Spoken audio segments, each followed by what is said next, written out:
Hello friends, welcome to குறிஞ்சி கதம்பம். நாம் இன்றைக்கி ஈஸியாக டேஸ்டியாக எப்படி ஒரு கேரட் அல்வா பண்ணுறதுன்னு பார்க்கலாம்.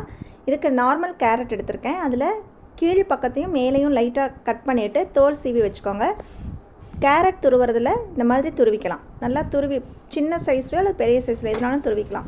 அடி கனமான ஒரு கடாயில் 1 டேபிள் ஸ்பூன் நெய் ஊற்றிருக்கேன்.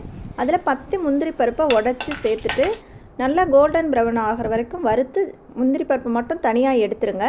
இப்போ அதே கடாயில் அதே நெய்யில் நம்ம துருவி வச்சுருக்கிற கேரட் சேர்த்துக்கலாம். நான் துருவி வச்சுருக்க கேரட் இப்போ எனக்கு 2 கப் அளவு இருக்குது. அந்த 2 கப் அளவு கேரட்டை சேர்த்துக்கிறோம்.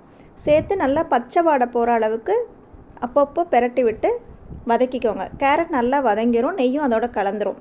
எந்த கப்பில் மெஷர் பண்ணியிருக்கீங்களோ 2 கப்புக்கு 3/4 கப் அளவு பால் சரியாக இருக்கும். அது கூட 2 டேபிள் ஸ்பூன் அளவு பால் பவுடர் சேர்த்திக்கிறோம். இந்த பால் பவுடர் சேர்த்துறதுனால கேரட் எல்லாம் நல்லா சேர்ந்த மாதிரி வரும். நார்மலாக ஸ்வீட் இல்லாத பால்கோவா சேர்த்துவாங்க. நம்ம அதுக்கு பதிலாக பால் பவுடர் சேர்த்திக்கிறோம். ஸோ பால் பவுடரும் சேர்த்துட்டு இந்த மாதிரி நல்லா வேக விட்டுருங்க.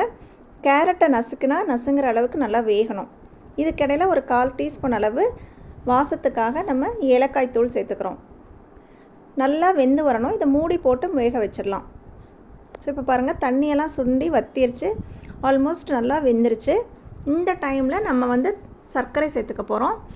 எந்த கப்பில் மெஷர் பண்ணிங்களோ அதே கப்பில் 1/2 கப் அளவு சர்க்கரை எடுத்துக்கிறோம். இது நல்லா இனிப்பு சுவை போதுமானதாக இருக்கும்.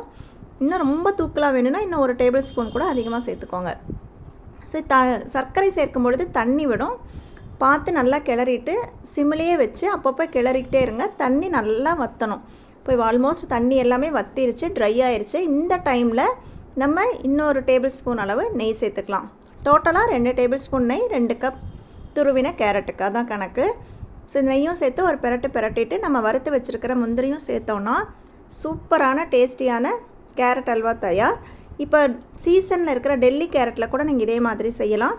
இல்லைனாலும் இந்த கேரட்லேயே செஞ்சினாலும் டேஸ்ட்டு நல்லாயிருக்கும். வெளியில் வச்சு 2 நாள் சாப்பிட்லாம். ஃப்ரிட்ஜில் வச்சு நீங்கள் ஒரு வாரம் கூட வச்சுக்கலாம். ஆத்தென்டிக் கேரட் அல்வா எப்படி செய்கிறது அப்படிங்கிற ஒரு வீடியோவும் லாங் வீடியோ போட்டிருக்கேன்.